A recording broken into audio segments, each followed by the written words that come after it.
I never understood why, Asian parents would wake up their kids early in the morning to go fishing. Um, I never understood that. I get it, like early bird gets the worm, or to get good fishing spots. But like, you got your kid, your beautiful child, such as myself, and he's sleeping there comfortably with his blanket and his pillow and his stuffy. Shout out to Barry. I gotta find a picture of Barry. Should probably call my dad. If he can send me a picture of Barry, I'm gonna put that up on the Instagram. That was my first stuffy ever in the United States. When we got to Washington D.C., one of my cousins gave me Barry, and Barry is a white polar bear. And I think Barry had a bow around his neck. I don't remember now, but right now, as he sits at my dad's house, Barry has my Lacoste T-shirt on. Lacoste. I don't know. It's a French brand. You guys probably know what I'm talking about. The one with the alligator. That was huge in Asia, by the way. If you had that, you were like filthy rich. Much like KFC bags are now in Laos, apparently, according to my dad. And my stepmom, KFC had just gotten to Laos. So if you rock a KFC bag, like just a bag that they give you out of the restaurant, that is pretty much the equivalent of a Louis Vuitton bag. So I'm probably going to use my entrepreneurial spirit, go get a bucket of chicken right now, and then get on Lao eBay. I don't know if Lao has an eBay, but I'm gonna get on Lao eBay, or find a broker over there and just ship a bunch of KFC bags over there. I probably am just. I think that's money laundering. I don't know how that works, but you didn't hear it from me. So what's going on, guys? Welcome to Chasing Chantavisuk. And again, like, I still don't understand waking up early in the morning for fishing. I like fishing. I'm good at fishing, typically because, Asians. But yeah, waking up at 4 in the morning and then driving for hours into mosquito infested grassland or swampland.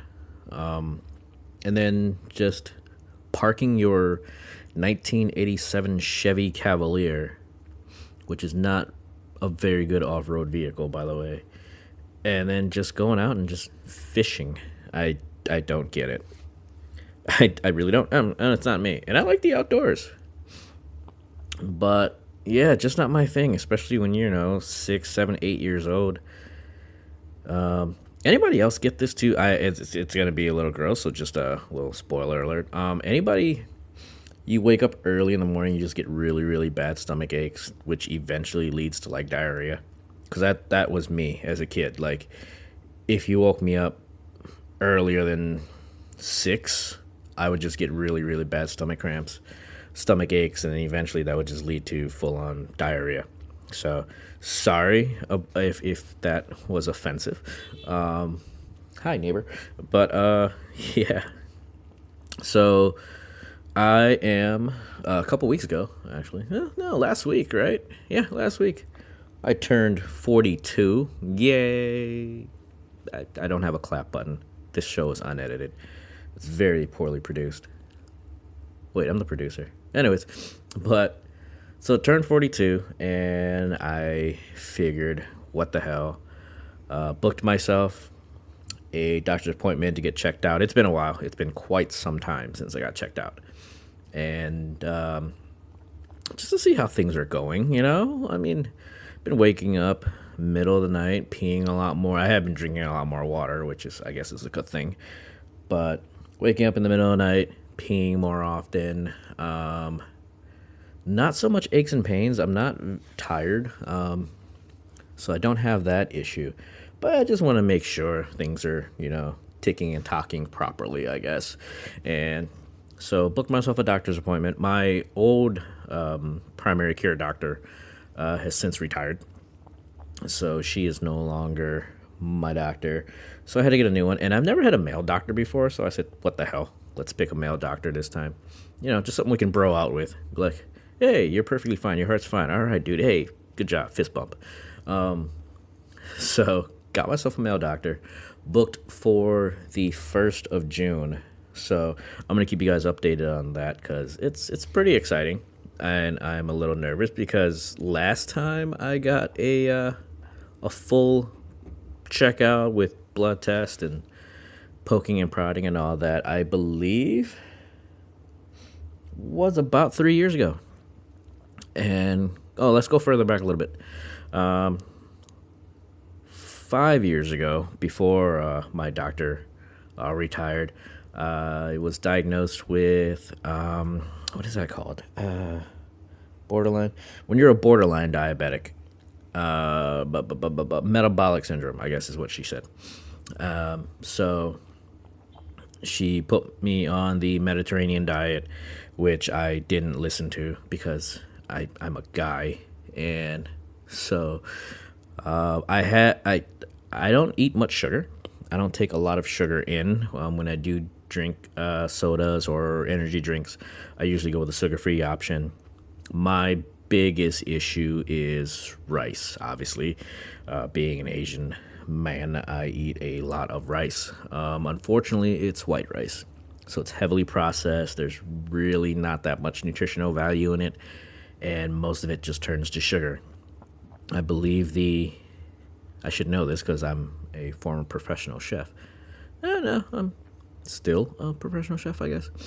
But what is it? 4 ounces is the suggested serving for rice. I usually do roughly about, or I did at that time. I was doing probably about 2.5 to 3 cups a day on myself. So that's like a family serving. And when I did find out I was having metabolic syndrome, I was borderline diabetic. I did cut down on that. I cut down on rice a lot, and to the point that I sometimes I didn't even eat rice with my meals. And so maybe that helped. I mean, I'm still at about a cup per serving per meal, but I eat a lot, so I don't know. So when I did go 3 years ago, that wasn't mentioned, so that was a good thing. She didn't mention that I was borderline anymore. My blood test looked good. Cholesterol was a little. It wasn't high. It was on the edge. So nothing was prescribed. Just basically. Oh, what was that thing? I think when you're vitamin D deficient or something like that. Well, yeah. Well, I live in New England, and no one goes out during the winter in New England. And I made the mistake of having the doctor's appointment in the winter. And so, yes, every single person living in New England was probably vitamin D deficient if you went to see your doctor and got a blood test in the winter.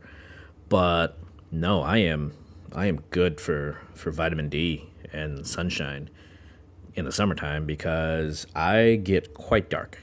I get dark to the point that Cambodians think I'm one of them. And I can somewhat pass for Dominican. Just a little bit. Just a little bit. Just put a gold watch on my wrist and I can probably get away with it, and a big belt buckle. But but no, everything looked good at the time. Nothing was mentioned like, hey, you're a little bit overweight. But what was I, 184 at the time? So I'm 5'7", and I guess according to charts and graphs, I should be around 160. But I mean, at my peak, I was 145 maybe, and I was just hungry all the time. And that's because I had to maintain that weight for professional reasons. I did MMA for a little bit, so I fought at 145. But I was hungry all the time, and a little secret, if you guys know anything about professional fights, boxing and MMA, you just have to make weight on that time that you're being weighed, and then after that you just go binge. So at time of weigh-in I could be 145. When I actually got to the fight, I was anywhere between 150 155 in that area because I just went and 8 right after that. They do kind of sneak up on you sometimes and say, "Hey, let's weigh you again," but that's a rarity. So I'm last check I was 184 question mark. It fluctuates. Anywhere from like 184 to 190 on a given week. I eat a lot, but I'm trying to maintain at least 180. I think I'll be pretty happy with 180. Of course, according to U.S. charts and graphs, I would still be morbidly obese, I guess, but that's perfectly fine. Another thing that I did find out was that, excuse me, you'll probably hear me sniffling, but allergies is kicking my butt right now. Pollen count's pretty high. But another thing I did find out that I never knew, but it does explain a lot, is that I have really, really small red blood cells. I guess it's an Asian trait. It's actually pretty common amongst people in South and Southeast Asia. But I have really, really small red blood cells. It's called thalassemia.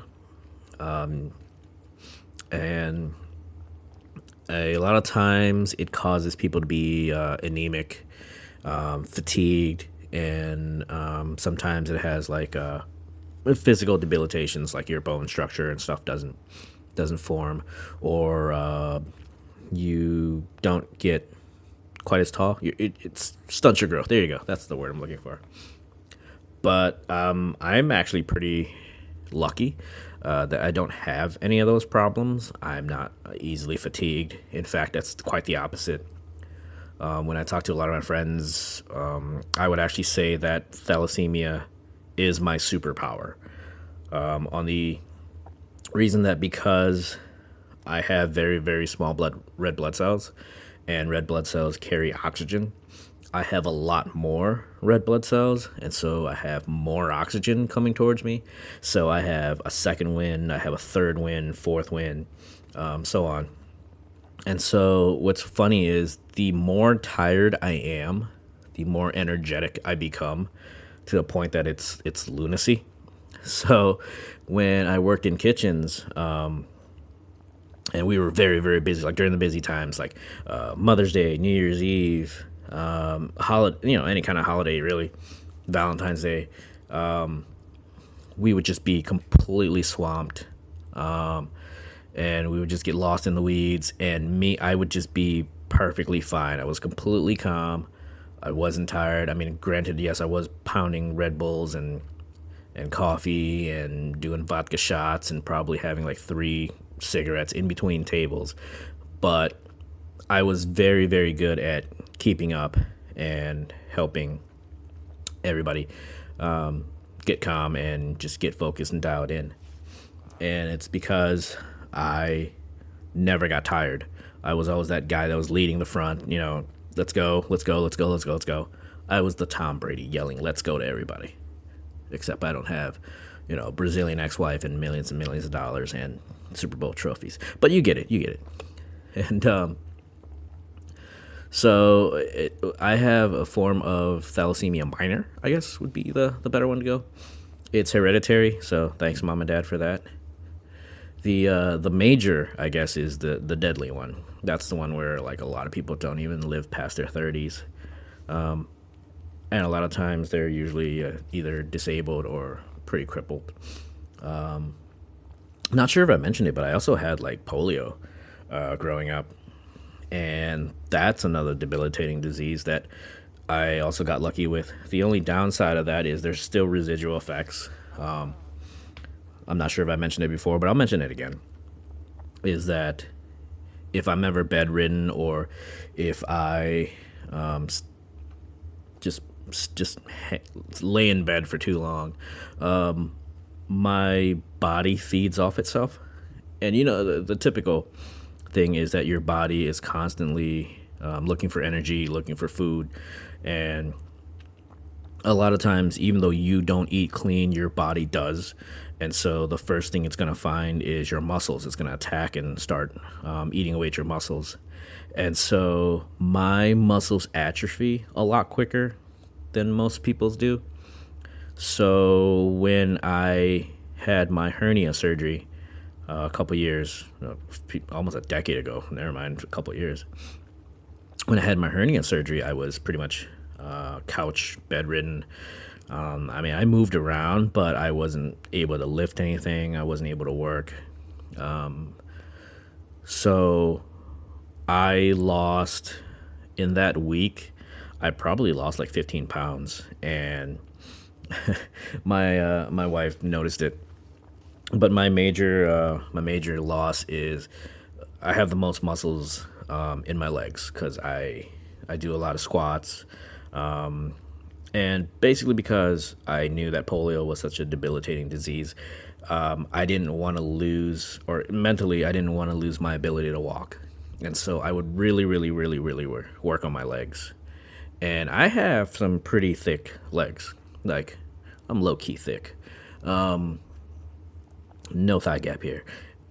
And so one day I walk into the kitchen, not the kitchen. Oh God, what am I talking about? I walk into the bathroom to get changed, just to put some shorts on, and I dropped my pants and I looked down and I looked like those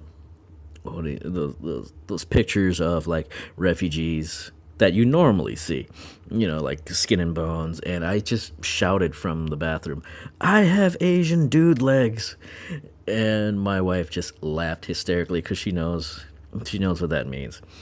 Like a lot of Asian guys, especially ones that I grew up with, we do work out, but it's all about the show. So you work out your upper body, your arms, your definitely your arms and your chest. You do a lot of curls because you want to wear those tight t-shirts and you want to show off.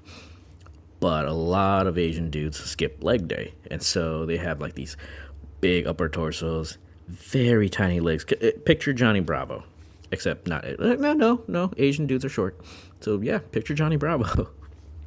But I took pride in my legs, and so I have a hard time buying pants because I got a rather small waist. I'm about a 32, and so I have to stretch the 32 waist over my legs, and so I'll buy a 34. The only downside is my waist isn't 34, and so like my pants would constantly fall down until they get to my legs. I don't have a butt, typical, and so like I have to. There's a balancing act there, and so yeah. So I just shouted, I have Asian dude legs, and my wife laughed at me, and I don't know. I don't know if maybe it rears its ugly head and eventually I lose my ability to walk, and I'm prepared for that, I suppose. Like I always tell Alex, one day you're gonna be changing my diapers because I can't move my legs. I can't wait. But again, so shooting back. Actually, no. Another thing about polio, I guess the COVID vaccine is based off the polio vaccine, and so because I had polio, because I had the vaccine, I'm just thinking maybe I got lucky. Who knows? It's all in my head again. Placebo effect. Maybe I got lucky. I did get COVID. I experienced nothing. I did get the vaccinations. I experienced absolutely nothing. I didn't lose taste. I didn't get any headaches. I didn't anything. In fact, my second go around with the COVID vaccine, I decided to do the COVID and the flu vaccine at the same time, and my body was prepared for war, pretty much, because it was just ready for everything. And the very next day, I was out of it. I was awake, but not really. I was sleepy, but I couldn't sleep. My body was just at constant alert, just getting ready for the attack. And so that was that story. So going back to thalassemia, I don't know if that's what led to my other being stillborn, but maybe. Again, it is hereditary. Both parents do have it. But again, I don't really have much of those symptoms. I could blame it on stunt growth. I should be taller. I mean, I'm 5'7". I think that's pretty tall for an Asian guy. But I mean, Alex is up to my armpit, and he's 6. But again, he's also having, steroid chicken and like all the GMOs he can possibly ever want. So he'll probably be like 8 feet tall by the time he's 13. And so, again, health issues aside, my dad's side is super, super hardy. Like, I don't think they have any kind of diseases or what have you. They were just, a bunch of redneck farmers, or Bannock, as they're often called, which is just outhouse, I guess is the literal explanation. So they spent a lot of times outdoors. They were a bunch of farmers.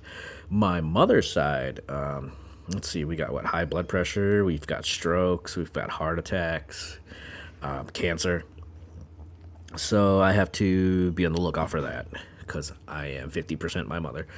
So that's a lot of times what I do health screenings for is looking for those sort of things. And so far so good. I mean, again, aside from the high cholesterol, not high, yeah. Borderline. It's fantastic. It's fine. Borderline cholesterol. No real health scares that I'm aware of. I've actually gotten away pretty lucky with the things I've gotten away with. I mean, I've gotten one surgery my whole life, plenty of broken bones. Let's see, a broken collarbone, 3 broken ribs, 2 broken fingers.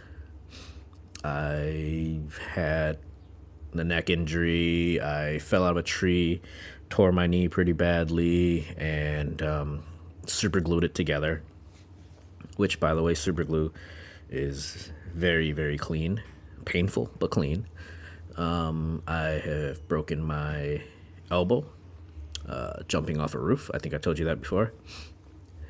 And so I've gotten pretty lucky, aside from, the whole spots in my brain thing.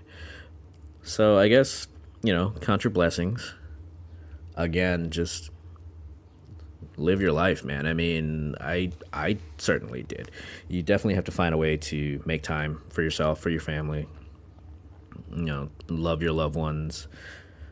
Put it this way, you only get paid, if you get paid 2 weeks a year, you only get paid 26 times a year. And so find a way to make money. But the time that you have your family now, like, spend as much time as you can with them. I read somewhere a statistic where by the time your kid's 18 and ready to move out of the house, 98% of their life has already been spent with you. So hold their hand, hold them, pick them up for as long as you're allowed to, because once they're gone, they're gone. Like, I see my dad once a year now, and so definitely wish I could spend more time with him. My mom has been social distancing for the last 20 years, so there's that. And I don't know, like, getting older, 42 now the mortality is starting to kick in, When I was in my teens, my 20s, even my 30s, I was like, I'm going to live forever. Even though I planned on living until I was 45. But times have changed. As Roddy Piper said, just when you think you know the answers, I go and change the questions. Well, I didn't have a wife, I didn't have a kid when I planned on conking out of here at 45. So now, at 42, 3 years away, I'm thinking to myself, shit, I should probably turn this boat around, huh? And so this is where I am now, talking to you guys about my issues, my mental health, my physical health. But this is my therapy, and I'm glad you guys are along for the ride. And I'm glad Alex is along for the ride. He's probably cut off by now. He's probably like, whatever, Dad, I lived this. I was there for that, Dad. I remember that. But, yeah, this is what I'm doing now. And so I'm going to leave it at that. I've got a couple things to do, some errands to run before I pick up Alex on an early day because he's getting out of school soon. And so I will say, hey, check me out on Instagram, Chasing Chantavisuk.